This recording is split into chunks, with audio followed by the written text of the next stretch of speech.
Olá, pessoal! Bem-vindos a mais um programa Fé e Ciência, aqui na sua IPP TV.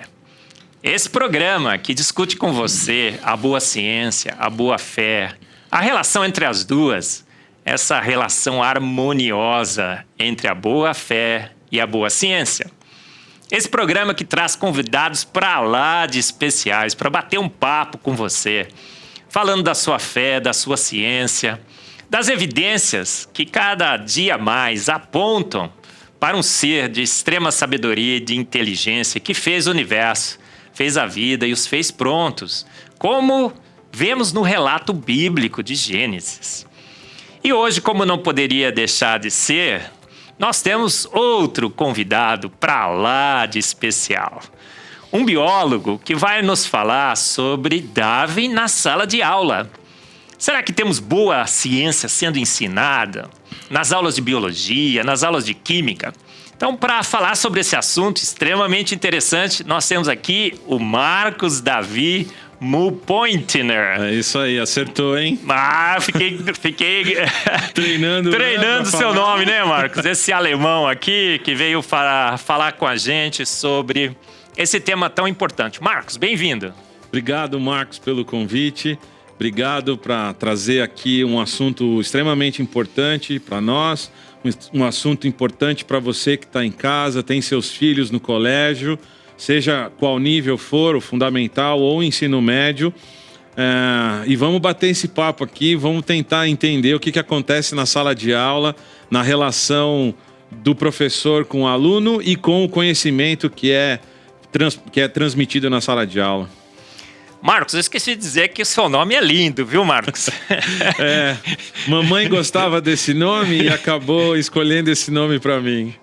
Bom, Marcos, a gente sempre começa o nosso programa com aquela sessão Marcos pelo Marcos. A gente quer conhecer um pouco de você, quer conhecer a sua formação, a sua fé, da onde você veio, onde você está, para onde você vai. Sim. E a gente poderia estar falando de você, mas aí a gente queria ouvir de você mesmo o que você acha que você é, o que você poderia compartilhar com a gente. Falar um pouco sobre sua experiência científica, sua experiência com a fé. E aí, Marcos? O Marcos, pelo Marcos, como seria? Maravilha. Eu nasci em Curitiba em 1972.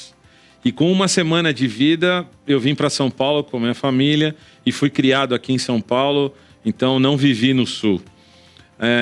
Meu pai era pastor da igreja, uma igreja independente, e cresci dentro da igreja, dentro da escola dominical. Todos os domingos eu estava lá, com as professoras da escola dominical, depois com meu pai pregando e tudo. Então eu sempre tive muito envolvimento na igreja. Passei a vida toda na igreja, não saí da igreja em nenhum momento da vida.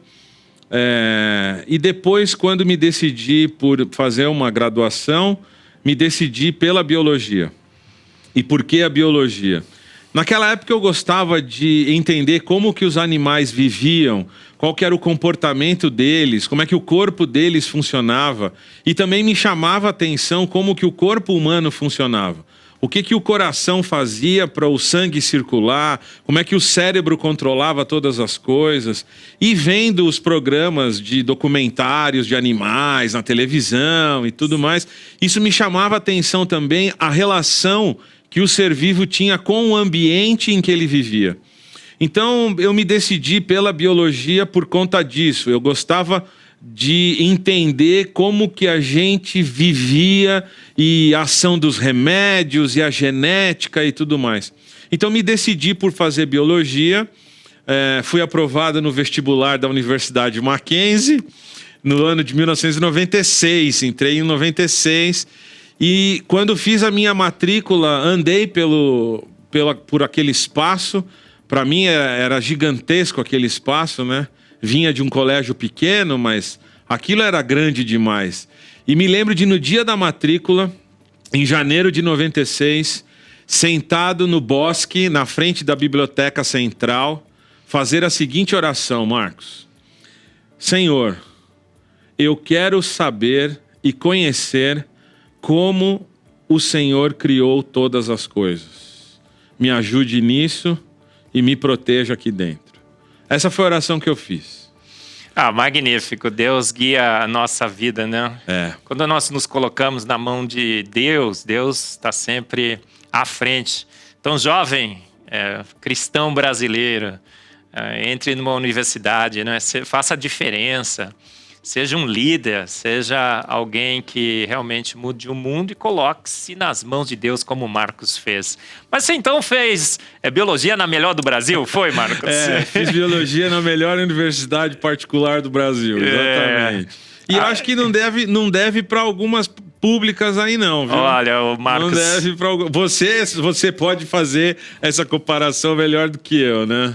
Eu estou assim realmente encantado com a Mackenzie.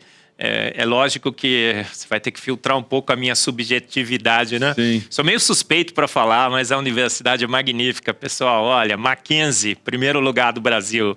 Aí, estando lá na universidade, no terceiro semestre, eu fui visitar uma amiga minha na Universidade de São Paulo, na cidade universitária, Instituto de Ciências Biomédicas. Ela estava fazendo um estágio lá no departamento de anatomia. E eu fui visitar essa minha amiga lá. Ela falava para eu ir lá e fui lá. Nesse dia eu conheci a orientadora dela, a professora Maria Inês Nogueira. E aí, conversa vai, conversa vem e tal. Ela virou e falou assim, então, você gostaria de estagiar e tal? Eu falei assim, eu gostaria e tal. Mas tô aqui, né? Tô à disposição e tal. Aí ela pegou uma caixa enorme, sei lá quantos papers tinha sobre serotonina, que era uma substância que ela estava estudando, e ela falou assim o seguinte, olha, separa esses artigos aqui em animais vertebrados e invertebrados, e depois você separa nas classes, né? Peixes, anfíbios e tal, e nos invertebrados também. Falei assim, tá bom. E minha iniciação científica começou assim. Eu fiquei 2 anos lá, estudando neurônios serotoninérgicos e a expressão deles, sistema nervoso central, e concomitante a isso, eu comecei a dar aula, e aí eu fui infectado por um vírus bom, que é o vírus da sala de aula, e desde 98, eu ainda estava na graduação, desde 98 eu comecei a dar aula, e nunca mais parei, nunca mais saí de uma sala de aula. Pessoal, você está percebendo a importância do programa de hoje. Nós temos um professor de biologia que está ali atuando na sala de aula para falar um pouco sobre Darwin na sala de aula. Marcos, a gente sabe que as pessoas... Existe uma corrente entre nós que diz o seguinte, não é? Olha, o cristão tem que se render ao darwinismo, porque é boa ciência. É ciência mais ciência.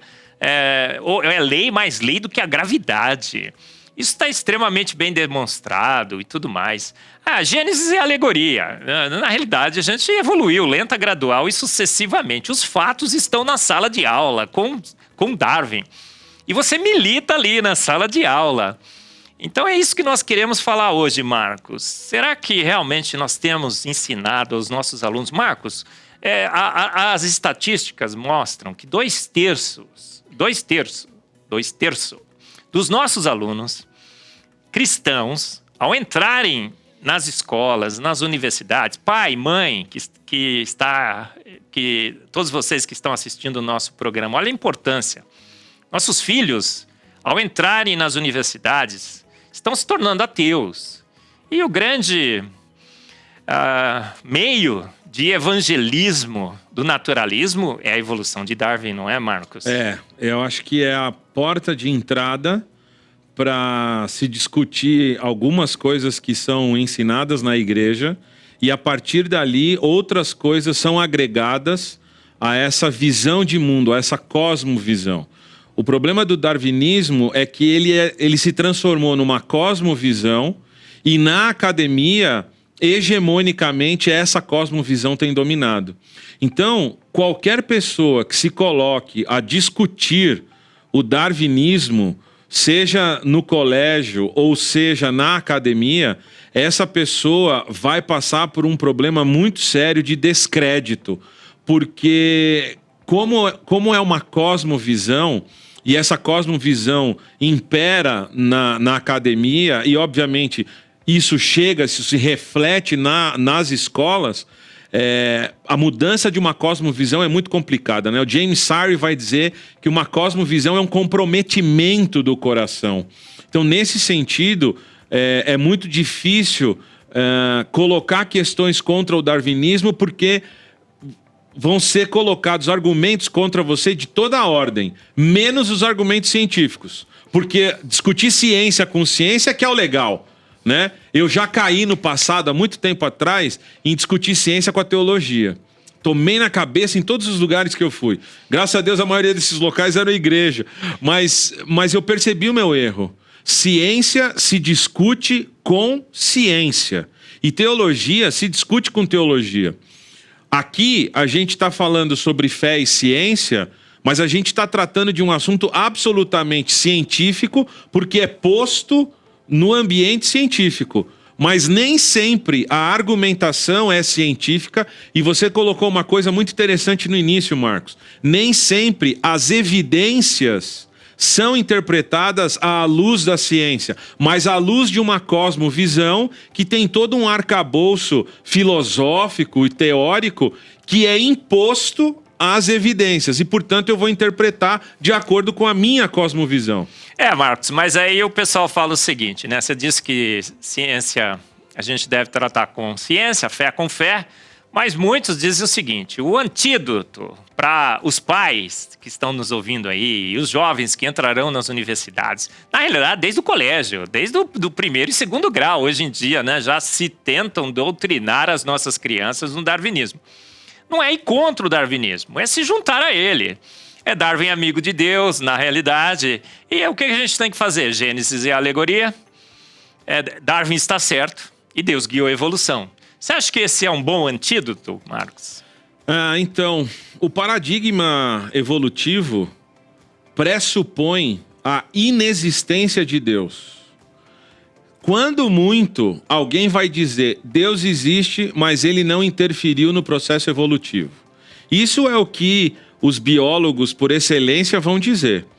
O processo não é sobrenatural de nenhum aspecto, mas ele é absolutamente natural. E daí, então, vem uma outra cosmovisão, que é justamente o naturalismo, que anda, né, ali ao lado do darwinismo e tudo mais.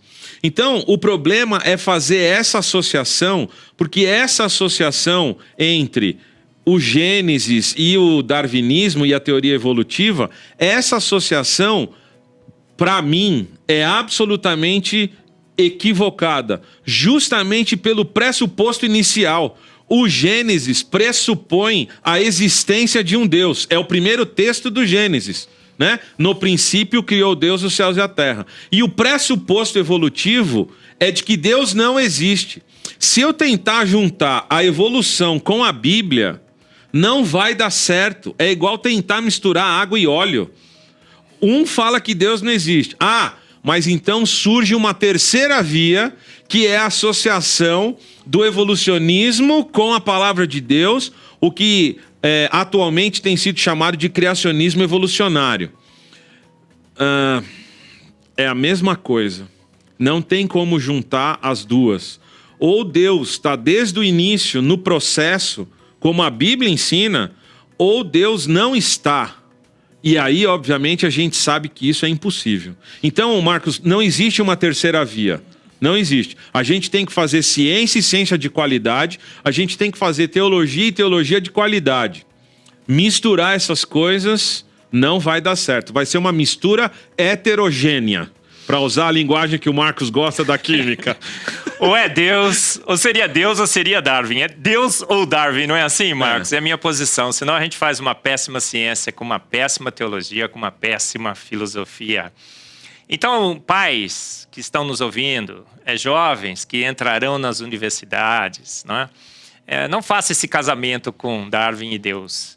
Você vai defender uma péssima ciência, com uma péssima filosofia, com uma péssima teologia. Eu tenho experiências próprias de muitos jovens que entraram por esse caminho e acabaram se tornando ateus também, né? Porque Deus é totalmente desfigurado, ele perde os seus atributos, né? Ele nem participa, né? Ele fica olhando, né? O problema disso é que você descaracteriza Deus de tal maneira que você chega àquela figura do demiurgo, que é aquele ser que criou as condições naturais, se afastou e nunca mais teve contato com isso e deixou que essas leis naturais fizessem todo o processo. Esse não é o Deus que a palavra, que a Bíblia ensina. A palavra de Deus ensina que Deus é transcendente, mas Deus é imanente.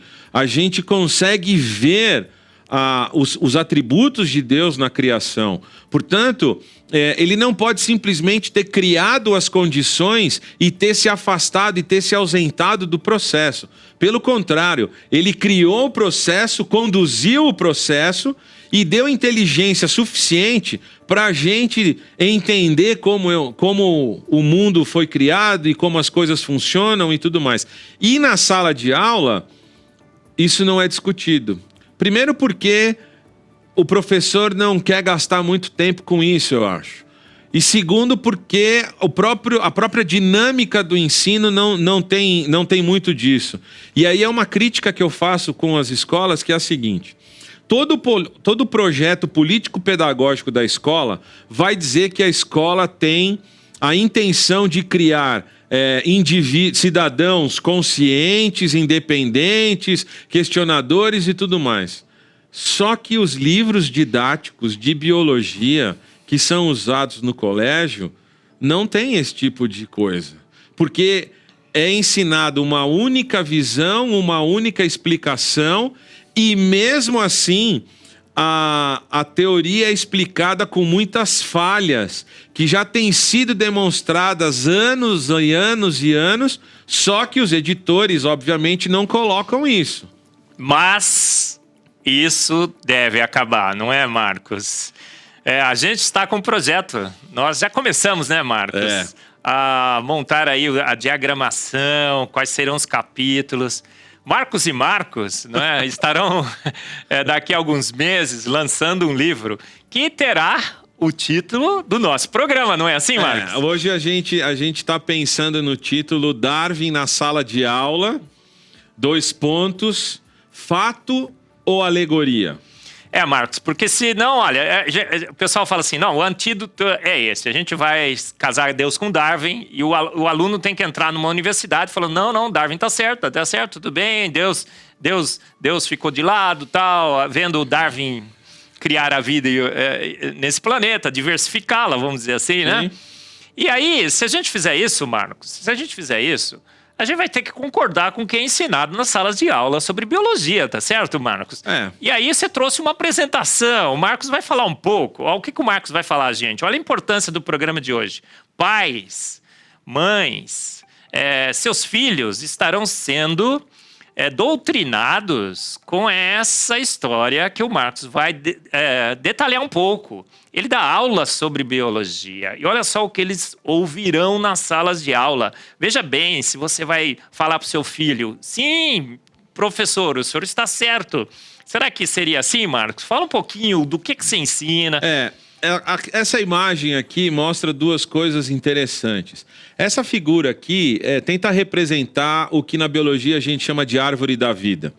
Ali a gente tem uma molécula de DNA, uma única molécula ali e tal, fita dupla, e a partir dessa molécula de DNA, todos os seres vivos teriam surgido a partir de um ancestral comum, que é o paradigma evolucionário, muito embora a teoria da evolução não fale diretamente sobre a origem da vida, e eu não sei por que os evolucionistas brigam comigo quando eu falo isso, Marcos, porque toda vez que eu falo sobre evolução aplicada à origem da vida, eles acabam a discussão falando que Darwin nunca falou sobre a origem da vida.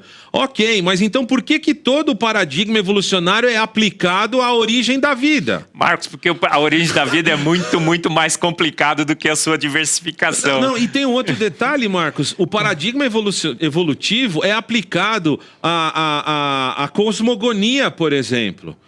É aplicado para as constelações, para as galáxias, para as estrelas. O paradigma evolutivo é aplicado, inclusive, para fatores abióticos do sistema, como a água, por exemplo, ou como a luminosidade, ou como o calor, seja lá o que for. Portanto, isso deixou de ser ciência. Passou a ser uma visão de mundo, como eu tinha comentado no início com você. Se é teoria do tudo, deveria explicar também a origem da vida, né, Pois Marcos? é. E aqui tem uma figura... Darwin teve maus dias, maus momentos também. Ele não foi aceito desde o início e muitas caricaturas foram feitas para o Darwin, né? Aqui, por exemplo, uma de uma revista francesa, em 1871, a possibilidade tenha sido feita depois, 1878, do André Gil. Aqui uma outra charge do Darwin pulando num circo, né? Como um corpo de macaco e tudo mais. Então, Darwin teve problemas também com relação à sua teoria. A teoria não foi aceita logo de início. E a gente sabe pela história que ele teve muita resistência com relação a isso, né? Então, até que se chegasse no livro didático, isso passou por uma série de mudanças e transformações e tudo mais. Mas eu queria colocar uma primeira coisa que a gente vê nos livros didáticos e que muitas vezes é colocado como inclusive um argumento a favor do Darwin. Darwin é tido como o pai da evolução. Muito embora a gente saiba que na história de Darwin o avô dele tenha tido muita influência, né, porque o avô dele já falava disso, olha que interessante que os livros nunca trazem. Este cidadão que você está vendo aí, o Al-Jarris, ele nasceu em 776 e publicou um livro sobre os animais, em que ele falava sobre a possibilidade dos animais serem aparentados uns com os outros. Quase 1000 anos antes de Darwin, né? Então, isso aqui é uma informação que nunca chega para os meninos. Na sala de aula isso não chega, porque não está nos livros. Claro, o livro didático não está falando sobre história da ciência. O que eu estou querendo dizer é que Darwin é colocado como um paradigma, mas antes dele já tinha gente pensando sobre essas coisas, né? Mas nós não estamos aqui para falar de história da ciência. A gente gosta mesmo de ciência. Sim. Então vamos lá. Uhum. Qualquer livro didático, Marcos, qualquer livro didático, e o nosso trabalho, meu e do Marcos, nesse livro que a gente tá começando a rascunhar e tudo mais, o nosso livro vai tratar justamente de como a evolução é tratada nos livros didáticos.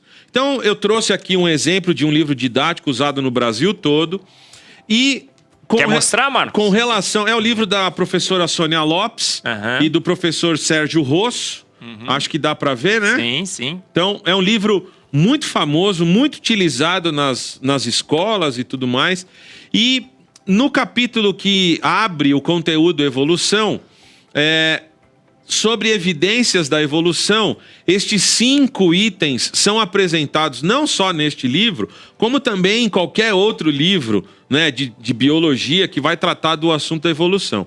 Na academia, esses argumentos também são colocados, evidentemente. Quais seriam, Marcos? Então, os fósseis, né, a homologia, os órgãos vestigiais, as evidências moleculares e a embriologia comparada. Uma coisa precisa ficar muito clara, Marcos. Na universidade, quando eu questionava as aulas de evolução, era muito interessante. Eu me lembro como se fosse hoje. O professor estava dando aula sobre mutações genéticas. Aquelas alterações que acontecem no DNA e que são consideradas pelos evolucionistas como, né, o grande pontapé inicial para a seleção natural e tudo mais. E aí, na aula, eu estava questionando as mutações e perguntei para a classe toda, né? Era uma aula dialogada. Eu perguntei assim, mas pessoal, 99% das mutações, elas são deletérias do DNA. E o ser vivo fruto dessas mutações deletérias, ou não nasce, ou quando nasce é incompatível com a vida. Do 1% que acontece, as mutações são silenciosas. Elas simplesmente acontecem e não se exprimem no fenótipo. E aí um colega meu se vira e fala assim, eles me chamavam de Davi, porque tinham muitos Marcos na sala de aula, eles me chamavam pelo segundo nome. Aí o cidadão vira para mim e fala assim, mas peraí, Marcos, você é crente, você não pode falar isso aqui, você é fundamentalista. Pô, eu estava falando de mutações. Eu ainda não encontrei na Bíblia um único versículo sobre mutações genéticas. E aí ele falou assim, mas você é crente. E eu respondi, mas eu não estou falando de Bíblia. Eu não citei a Bíblia, eu estou falando de mutações. Aí o professor resolveu parar a conversa e continuar a aula. Percebeu o que acontece, Marcos, na academia? Na sala de aula isso não acontece. Porque na sala de aula tem um pressuposto de que o professor é a autoridade. E sendo o professor autoridade, como você falou alguns minutos atrás, o que ele fala não pode ser questionado. Mas se a escola existe para fazer cidadãos conscientes... Como é que fica, né, Marcos? Como é que eu vou ensinar ciência para os meus alunos? Como é que eu vou ensinar biologia para os meus alunos? E esses caras não vão pensar sobre o que eu estou ensinando. Porque se surgir na cabeça desse meu aluno, né, para usar um português melhor, se surgir uma dúvida na cabeça desse aluno, como é que ele vai resolver esse problema? Ele não pode usar o argumento, o Marx falou, então o Marx está certo. Não. Então, os livros didáticos, e é o seguinte, fazer ciência é uma construção humana. E nós somos falhos. A gente erra no laboratório, não é, Marcos? Com certeza. Até você encontrar aquela reação química que realmente explicava o fenômeno, quanto que você não gastou de tempo, de energia, de substância química e tudo mais. Ciência é uma construção humana falha. Só que isso não é dito nos livros didáticos. A evolução é dada como um fato e, como tal, é inquestionável na sala de aula. Mas, Marcos, olha aqui, registro fóssil, fósseis, homologia, órgãos vestigiais e tudo mais. Isso são boas evidências? Isso é boa ciência, Marcos? Olha, o cristão, o Marcos, hoje nós vamos bater nesse negócio aí. Não, eu já estou perdendo um pouco da minha paciência. Olha que eu não tenho muita mesmo, mas tudo bem. Olha, gente, será que isso é boa ciência? Pais que estão nos ouvindo, mães que estão nos ouvindo. Tem gente por aí falando, olha, fala pro seu filho que Darwin é perfeito, que o que vai ensinar na sala de aula é magnífico, não tem que confrontar, não. Mas, Marcos, fósseis, homologia, todas essas coisas que você colocou, isso aí é evidência? É evidência, Marcos? Então, isso é evidência, mas a interpretação dessa evidência é que está equivocada nos livros. Então, sobre fósseis, acompanha comigo.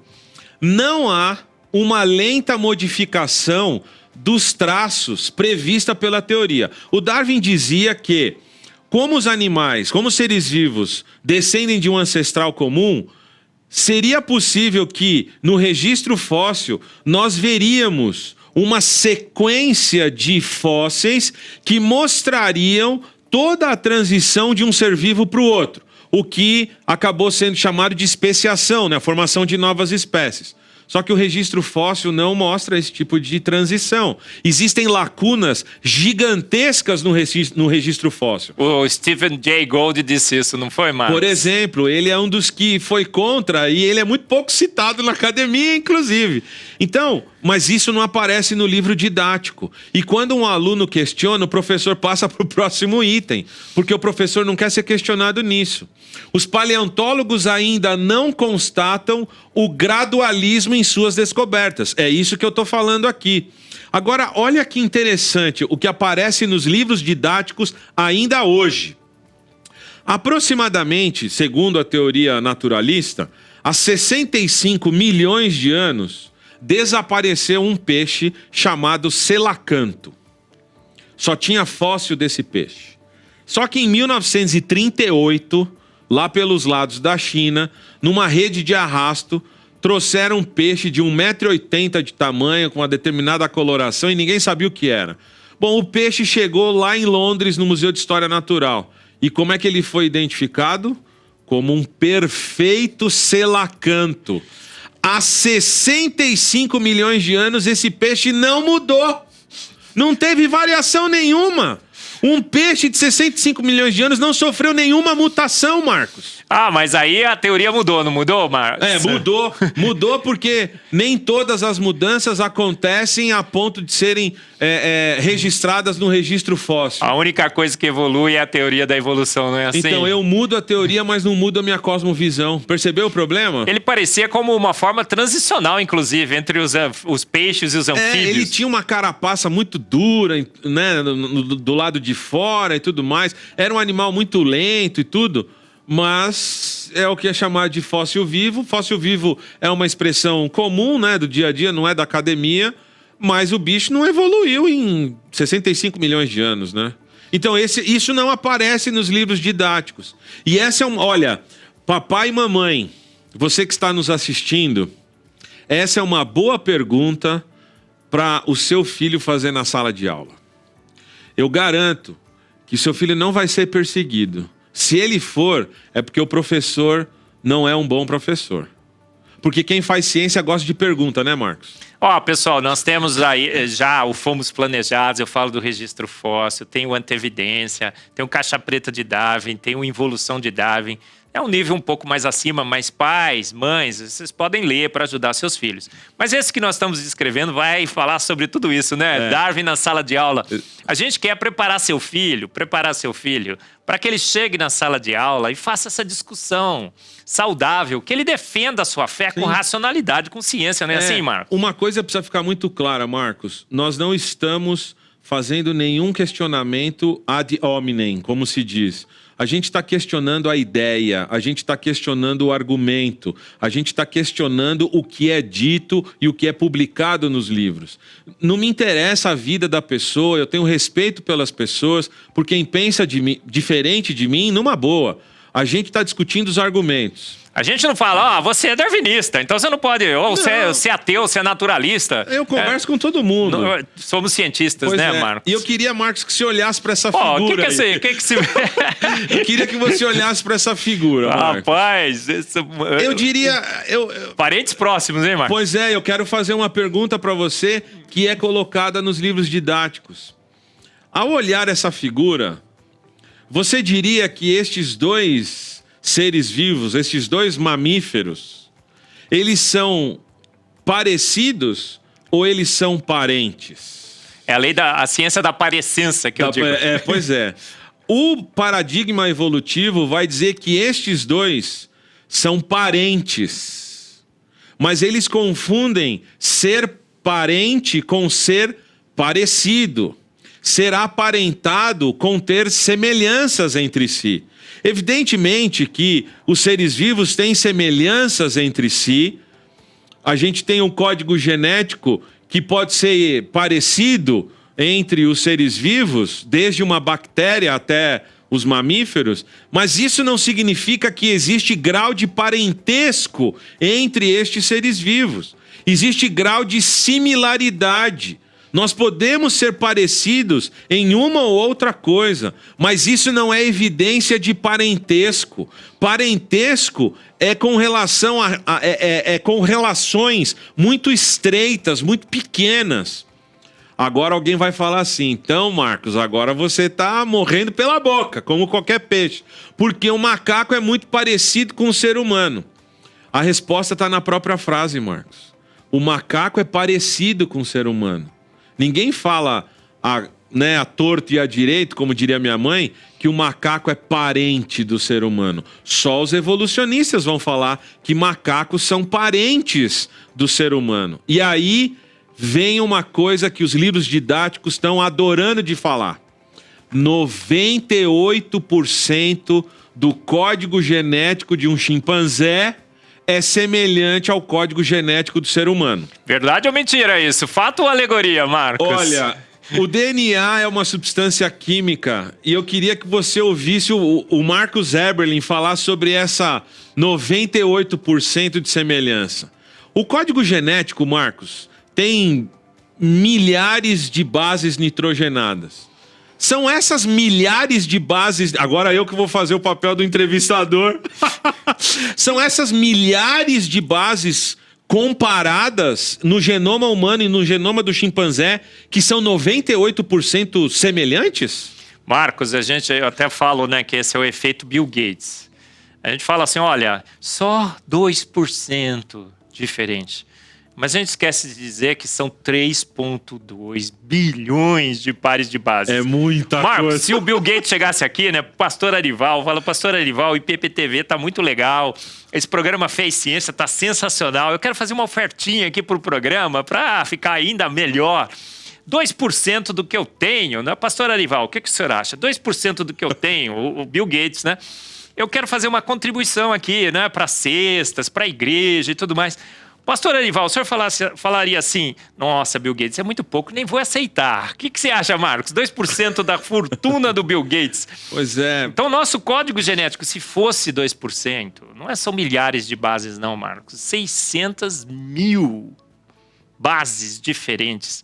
Mas essa comparação hoje já pode... O código genético dos chimpanzés já é 5% maior. O genoma é 5% maior, não o código, né? O genoma. Sim. Já é 5% maior, já passou os 2%. E tem uma coisa interessante no que é colocado aqui, nos livros, dessa comparação dos 98% e tal. Foram tirados, Marcos, 25 dos chimpanzés, 18 dos humanos. O que restou fizeram essa comparação. Deu 98 parecido, mas porque tentaram fazer parecer o máximo possível. Exatamente. Hoje, novas estratégias de comparação já mostram que isso daí já é 4% diferente, 7, 14, 33, 44, dependendo do método que você usa. Assim, a grosso modo, a gente tem em torno aí de 30 mil genes no genoma humano. Teoricamente, nós teríamos 30 mil proteínas diferentes. Foram 30 mil proteínas comparadas entre seres humanos e macacos? O proteoma, fizeram o proteoma. Nós já falamos aqui, né? Nós temos um projeto na Universidade Presbiteriana Mackenzie, no MacMass, um laboratório. O Marcos também logo está com a gente lá. Ele vai fazer lá o seu mestrado, doutorado, né, Marcos? Isso aí. E a gente está comparando o proteoma. Um artigo já fez uma pequena comparação de algumas proteínas, deu 80% diferente. Aí eu brinco, né? Descansa em paz, irmão. Chimpa não é teu mano. Pois é, não é. Então, e o livro didático fala que é, não é? Traz isso e não traz nenhuma argumentação contrária. Você vai falar assim, mas o livro didático não se presta a isso. Ok, mas e a ciência e o cientista? Se presta a quê? A não ser questionar o conhecimento que é feito, desenvolvido, porque a ciência se desenvolve pelo questionamento, né? Um dia eu vi um químico muito famoso aqui no Brasil dizer que a ciência é a arte do questionamento. Não é verdade, Marcos? Sim. Não, e olha, deveria contar para todo mundo que esse 2% foi obtido como? Tiramos 25 dos chimpanzés, 18 dos humanos, pegamos o que sobrou, a gente tentou conciliar o máximo possível e tudo mais. Isso que é ciência, gente, isso que é ser honesto cientificamente. A honestidade científica se vê nos livros didáticos ou não, Marcos? Então, Marcos, tem mais um exemplo aqui para as pessoas verem que a coisa tá capenga nos livros. Órgãos vestigiais. É o argumento a favor da evolução de que o ser humano possui órgãos que não têm mais função e por isso eles são resquícios de ancestrais, né, que nós tivemos e tudo mais, mas eles estão aí até hoje, né? É um resquício evolutivo. Este livro didático que eu trouxe hoje aqui, ele traz apenas 2 exemplos, os exemplos mais comuns, mas não apresenta uma ideia diferente. Vamos ver? Apêndice vermiforme. O apêndice não serve para nada, o apêndice serve só para o cirurgião ganhar dinheiro, para o plano de saúde encher a sua paciência quando você tiver que marcar uma cirurgia, porque eles vão demorar e você vai ficar estressado. Sinto muito, mas não é verdade. O apêndice vermiforme é uma cultura bacteriana do que a gente chama de microbiota. Bactérias que auxiliam na digestão, principalmente de vegetais, por causa de um carboidrato que eles têm lá, que é a celulose, que nós não temos enzimas no nosso sistema digestório para fazer a digestão da celulose. Só que o ser humano come planta desde que ele existe. Então, como é que é? A Bíblia diz que comíamos só plantas antes, né? Então, os primeiros seres humanos comiam vegetais e eles já tinham bactérias, microbiota dentro deles. Mas se eles não comiam vegetais, por que a bactéria já estava dentro dele? Percebe a discussão? Além do fato de que o apêndice vermiforme produz células para o sistema imunológico. Células que protegem o nosso corpo. Outro exemplo clássico dos livros. A primeira porção do intestino grosso, chamada de ceco. O ceco não tem mais função nos humanos. Só tem nos roedores. Porque roedor come muita planta também, ali vai ter muita microbiota e não sei o que lá e tal. Pois é. O seco é a primeira porção do intestino grosso onde acontece a reabsorção de água e a absorção final de nutrientes da digestão. Eu e você podemos perder água toda hora? Não podemos. Portanto, além dos... Olha só como o designer fez a coisa. Além do nosso sistema renal trabalhar 24 horas por dia para reabsorver água e para manter esse líquido nobre no nosso corpo, o sistema digestório também trabalha para reabsorver água. Portanto, se um sistema falha, parece que tem um movimento de antevidência aí, né, Marcos? Que se um sistema falhar, o outro pode dar resultado? Eu falo sobre o apêndice no meu livro, né? O antevidência, né? Pois é. Que coisa fantástica que é o apêndice. E o dente do siso, Então, Marcos? Esse daí não serve pra nada, né? Você tem que tirar, dá um trabalho. O dente do siso é um argumento para a evolução, na medida em que hoje nós cozinhamos os alimentos são mais moles, mais fáceis de serem mastigados, a mandíbula do ser humano está mudando de tamanho e, portanto, não tem mais espaço para o siso crescer. Então, tira o siso. Bom, o siso ajuda na mastigação. Quanto mais dentes nós tivermos, melhor vai ser a nossa mastigação, melhor vai ser a absorção dos nutrientes.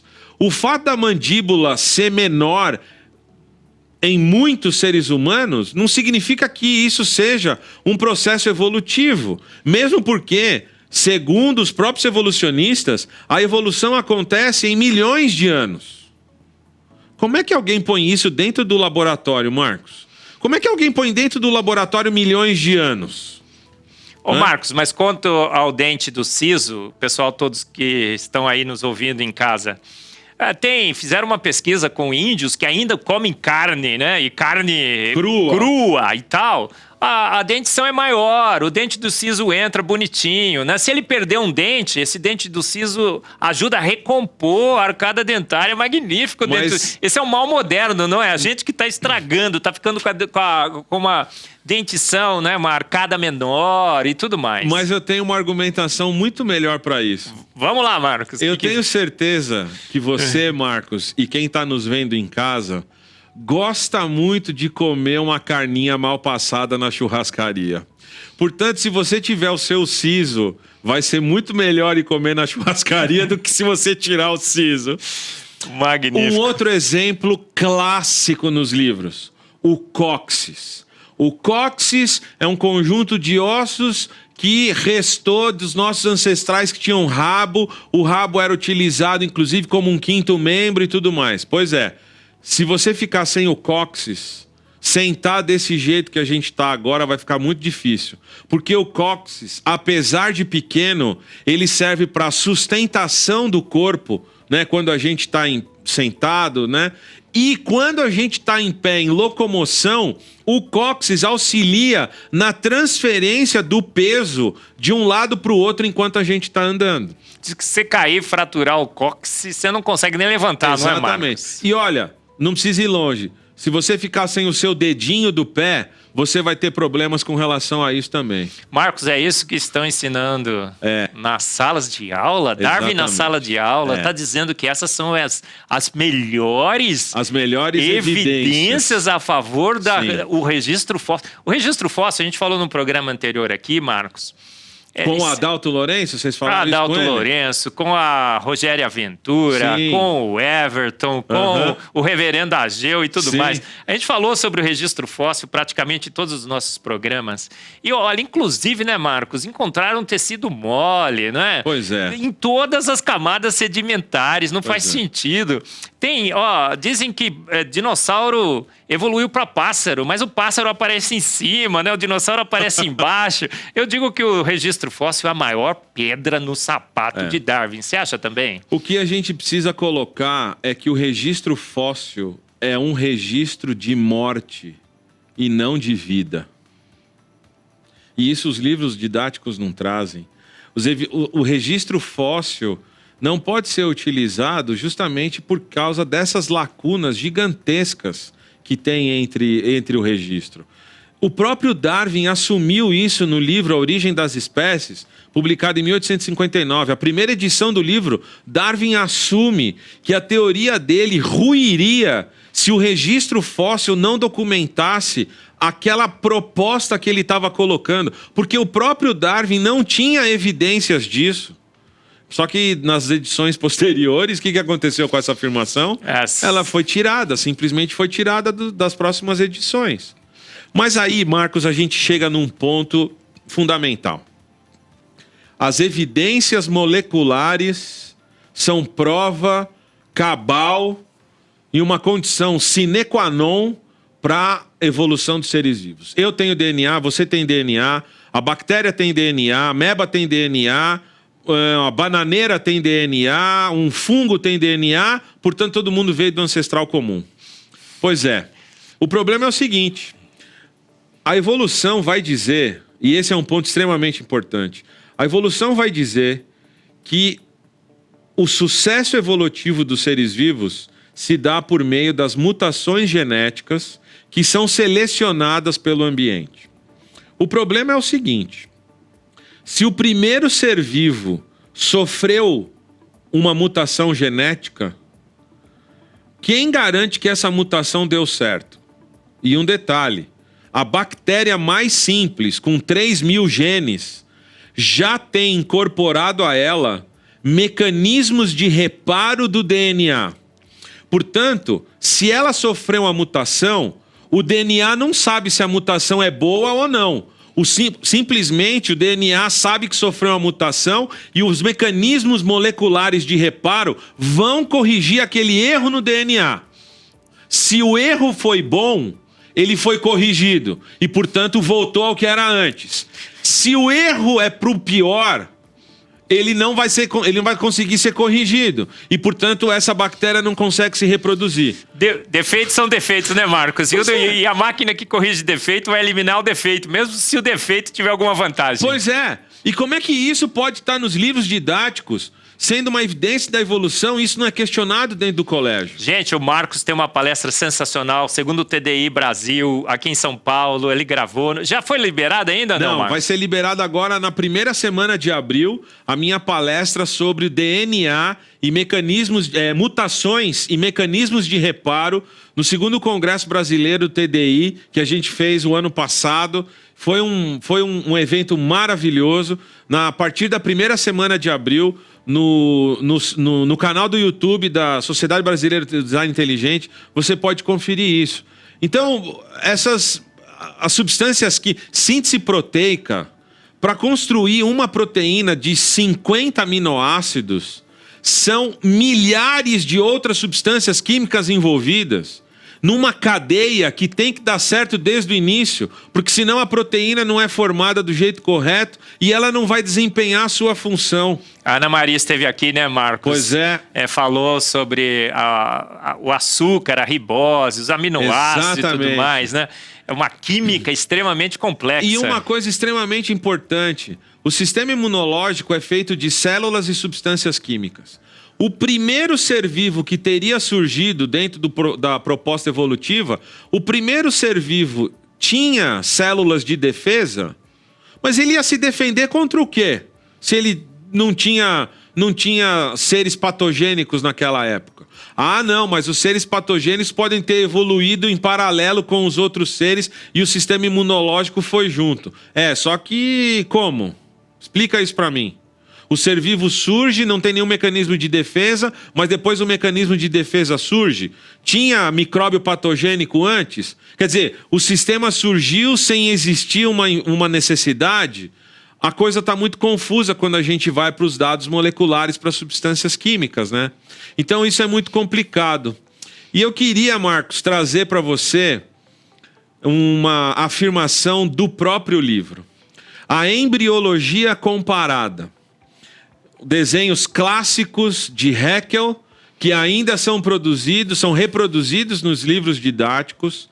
os desenhos que ele mesmo assumiu, que são equivocados, que foram fraudados e tudo mais. Você tem ele aqui, Marcos? Então, no livro didático do seu livro, do livro do seu filho, esses desenhos vão aparecer. Eu não coloquei aqui nos slides, mas eu convido papai e mamãe que está assistindo isso, pega o livro do seu filho e olha com ele o que está escrito no livro.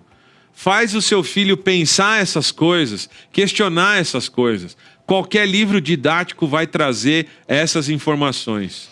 Mas veja, o livro didático que usa a evidência, a embriologia como uma evidência para a evolução, olha só o que o próprio livro didático afirma. À medida que o embrião se desenvolve, surgem características individualizantes e as semelhanças diminuem. Quanto mais diferentes são os organismos, menor é a semelhança no desenvolvimento embrionário. Percebe? Eles estão falando que o desenvolvimento embrionário é uma evidência da evolução, mas o próprio livro está dizendo que essas semelhanças vão ficando menores por causa das espécies, porque cada espécie tem o seu próprio desenvolvimento embrionário. Ainda que sejamos parecidos com um peixe, o embrião de ser humano parece um embrião de peixe, ele tem aquela curvatura assim e tal, mas um peixe é um peixe, um ser humano é um ser humano, eu não tenho escamas e nem brânquias. Ô Marcos, eu vou pedir para o Lucas, eu acho que ele vai conseguir colocar aqui o esquema dos embriões de Haeckel, né, Lucas? Vamos ver, olha aí, vai aparecer em algum lugar, ele vai conseguir. Vocês estão vendo aí, né, os embriões de Haeckel.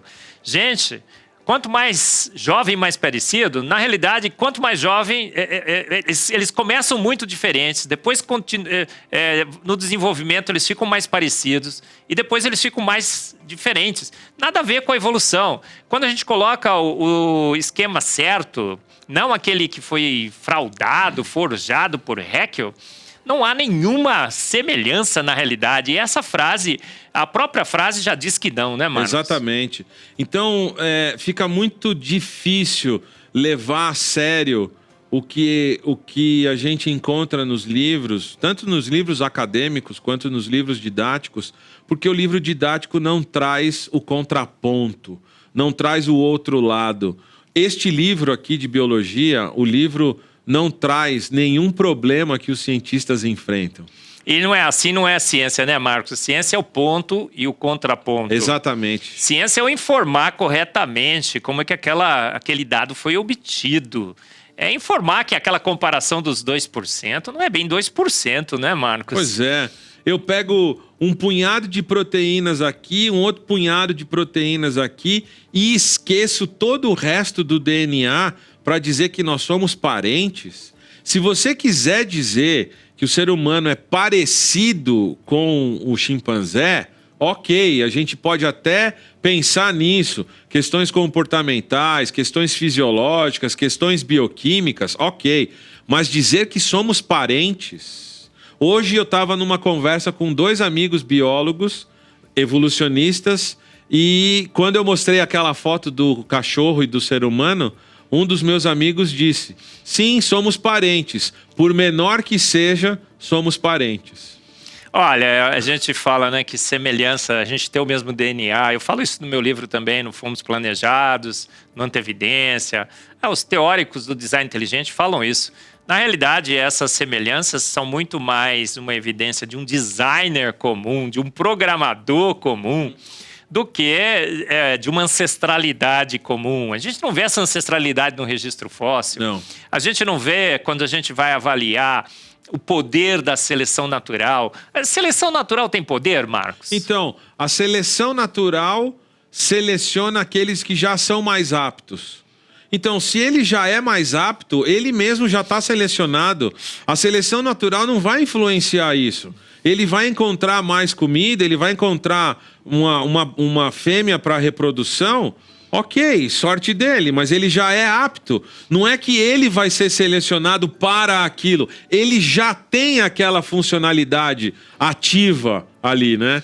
E uma coisa muito interessante, o registro fóssil começa com seres vivos altamente complexos já. Pede para o seu filho perguntar para o seu professor o seguinte: professor, o que você pode me dizer sobre os fósseis do pré-cambriano? Vou repetir a pergunta. Pergunta para o seu professor de biologia o seguinte: professor, como é que os fósseis do período pré-cambriano já surgiram prontos? Não existem fósseis antes destes animais? Pergunta isso para o seu professor e depois você escreve para nós aqui, coloca nos comentários desse vídeo a resposta do seu professor para isso. Pergunta também, né, Marcos? Olha, qual é o ancestral da libélula, não é? Eu falo isso no meu livro, Fomos Planejados. A libélula parece pronta, um bicho magnífico, né, Marcos? Com 2 pares de asas, aquele olho magnífico e tal. Ela aparece no registro fóssil com quase 1 metro. Ela é muito maior, né? A capacidade de absorver oxigênio, a nossa atmosfera não tem oxigênio suficiente para aquele bicho voar. E aí ela só vai diminuindo. Os dinossauros, quais seriam os ancestrais, precursores do dinossauro no registro fóssil? Então, os dinossauros são répteis. E aí a gente já responde aquela pergunta que sempre fazem para nós, né? Os dinossauros foram criados por Deus? Sim, os dinossauros foram criados por Deus. Marcos, como é que você sabe disso? Eu sei disso pela Bíblia, porque a Bíblia diz que os répteis foram criados por Deus. E eu sei disso pelos fósseis, porque os fósseis são fósseis de seres vivos. A origem dos dinossauros remonta à origem dos próprios répteis. Os répteis surgiram a partir de peixes que se transformaram em anfíbios, e os anfíbios então começaram a povoar o ambiente terrestre, começaram a conquistar o ambiente terrestre, e por causa disso eles adquiriram características, órgãos, funções para conquistar o ambiente terrestre. Mas conseguir características porque está explorando um outro ambiente, isso não é Darwin, isso é Lamarck. Usar demais um órgão e ele aparecer e ele surgir, isso é Lamarck, isso não é Darwin. Mas isso está no livro didático do seu filho. Marcos, fantástico esse papo, né, pessoal? Então, o que você poderia concluir? A gente está terminando o nosso tempo, vamos concluir a nossa ideia. Sim. O tema do nosso programa é Darwin na sala de aula. Olha só, se você é um evolucionista, você vai chegar na sala de aula e você vai aprender sobre a evolução. Se você não crê em Deus, se você é um naturalista, olha, essa é a teoria que dá base, dá sustentação. E é isso que a gente vai ver por lá. Você acha que...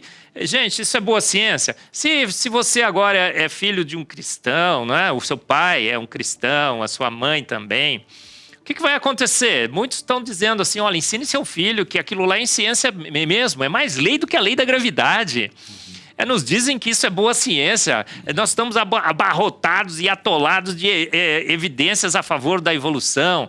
O professor vai ensinar boa ciência para o seu filho. Mas você está falando que não, Marcos. Como é que pode? O que está acontecendo com esse mundo, Marcos? Eu diria, Marcos, em conclusão ao que a gente conversou, que a ciência é realmente a arte do questionamento. A ciência é a arte de fazer perguntas. O ser humano só fez ciência porque ele olhou para o céu e perguntou o que acontecia com o Sol, a Terra e a Lua. Um dos maiores cientistas que esse mundo conheceu fez da física o que ela é ainda hoje. Não é porque o Einstein veio com a relatividade que Newton foi abandonado. Newton fez o que fez porque ele fez uma pergunta: por que a maçã caiu em cima da minha cabeça? Como cientista, eu sou obrigado a questionar. Como cientista, eu sou obrigado a colocar as cartas na mesa de maneira honesta. Eu ensino evolução no colégio que eu dou aula. O paradigma da educação, o paradigma da biologia é a evolução. Não tenho problema nenhum com isso. Então eu preciso estudar a evolução, eu preciso entender a evolução e preciso ensinar a evolução. Mas eu estou ensinando os meus alunos a questionar o processo evolutivo. Da mesma maneira que o professor de história pode ensinar os filhos a questionar o processo histórico, matemática questiona tudo que aparece. Por que não fazer isso em ciência? Eu acabei adquirindo a semana passada um livro por evolucionistas do Instituto Americano de Ciências, e lá os autores afirmam com todas as letras: cientistas não questionam a evolução, eles estudam as evidências para ratificar o que é um fato. Mas a gente não ensina dessa maneira. A ciência tem fatos que são comprovados e, quando comprovados, eles se tornam alvo de questionamento. Então, eu acho que a escola tem que trabalhar nesse sentido, de ensinar o que precisa ser ensinado, mas de ensinar a questionar o que é ensinado, né? Eu não tenho a palavra final, Darwin não tinha a palavra final, qualquer biólogo famoso na internet, com quase 1 milhão de pessoas no canal do YouTube, não tem a palavra final, e a gente está aqui para isso. Para ensinar ciência de boa qualidade, colocar as cartas sobre a mesa, questionar, não a evidência, porque a evidência é uma só, mas questionar a explicação que é dada para essa evidência. Bom, pessoal, foi um papo super legal. Mais um. Marcos, eu queria agradecer a sua presença aqui. Daqui a pouco eu vou passar a palavra para as suas considerações finais. Mas jovens que nos ouviram, pais, mães, olha só, que situação que vivemos, não é? Os seus filhos entrarão no colégio, no primeiro, segundo grau, nas universidades, e serão ensinados que essa teoria é mais lei do que a lei da gravidade. Mas nós vimos aqui que não. As evidências são totalmente contrárias. Parece que fomos feitos prontos por um ser de extrema inteligência. Parece que Gênesis 1 e 2 e 3 é fato. E Darwin na sala de aula é alegoria, não é assim, Marcos? Gente, fato se encontra na palavra, corroborada com a boa ciência do design inteligente. Então, pai, mãe, filhos, jovens, olha, veja, estude os livros do design inteligente, os que já foram publicados. Adquira na editora Mackenzie, o Lucas está colocando aqui. Se quiser um descontinho na Coval Press, a gente tem um descontinho ali, né? Estude bastante. Vá atrás das evidências reais sobre o registro fóssil, sobre a homologia, sobre esses órgãos vestigiais que não tem nada de vestigial, que a gente falou aqui, né, Marcos? Eles são absolutamente funcionais. Funcionais. Se prepare também que logo, até o final do ano, né, Marcos? Vamos assumir o compromisso público aqui? Exatamente. Até o final do ano, você vai ter em suas mãos um livro paradidático que questiona tudo isso que a gente comentou na conversa de hoje.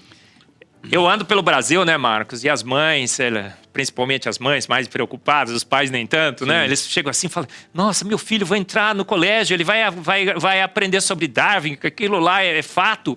Você não tem um livro aí, professor? A gente vai ter, né, Marcos? A gente vai ter esse livro à disposição dos alunos, à disposição dos pais, para quem quiser ler.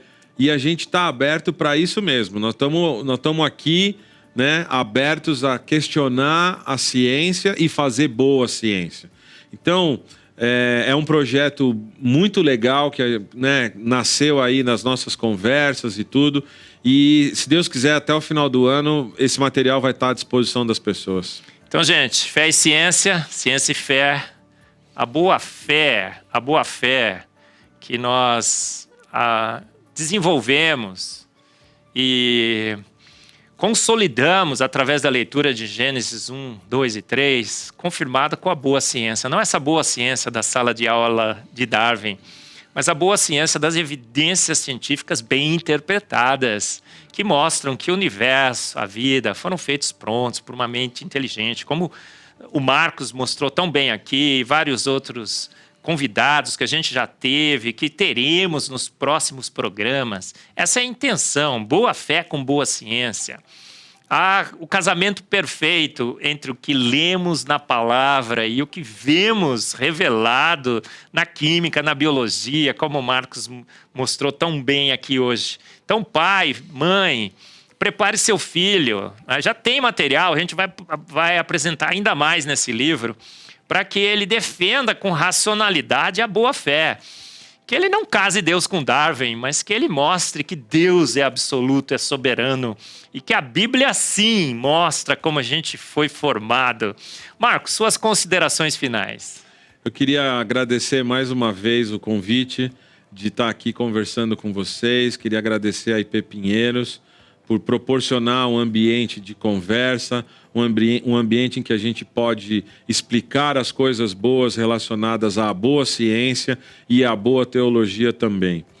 A minha frase continua sendo essa: questione o que é ensinado. Seja educado, seja respeitoso, não afronte o seu professor, mas questione, pergunte se é assim mesmo. Quando o professor fizer uma explicação, você vira para ele e fala assim: mas professor, será mesmo que é isso que acontece? Isso não vai trazer nenhum prejuízo para o seu filho. Os livros didáticos estão aí, nós não queremos fazer nada a não ser boa ciência. E é isso que a gente está trabalhando, é para isso que a gente está aqui. Bom, pessoal, chegamos no final de mais um Fé e Ciência. Espero que você tenha gostado. Eu gostei demais, Marcos. Foi sensacional. E se você gostou, assista os programas anteriores e assista os próximos Fé e Ciência.